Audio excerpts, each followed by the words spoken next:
The P0107 code indicates a low input voltage in the manifold absolute pressure or MAP sensor circuit. What does this mean? Well, the MAP sensor is critical. It measures air pressure inside the intake manifold, which helps the computer calculate the amount of air entering the engine and adjust fuel injection. A low voltage means the computer is receiving a signal that the pressure is extremely low, or that there is an electrical problem in the sensor circuit. The most common symptoms are an illuminated check engine light. You may also notice a severe lack of power, a stalling or shutting down of the engine, a very rough idle and increased fuel consumption due to an incorrect mixture.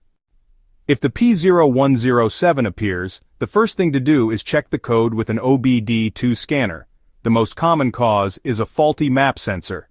Visually inspect the sensor and its connector for damage, corrosion, or loose connections. It's also crucial to inspect the sensor's wiring. A broken wire, a short to ground, or a poor connection in the circuit can be the culprits. Make sure there are no large vacuum leaks in the intake system that could cause an extremely low pressure reading. In many cases, replacing the MAP sensor will resolve the problem. An incorrect MAP sensor reading can lead to an improper fuel mixture, resulting in increased fuel consumption, damage to the catalytic converter due to inefficient combustion, and ultimately, premature engine wear.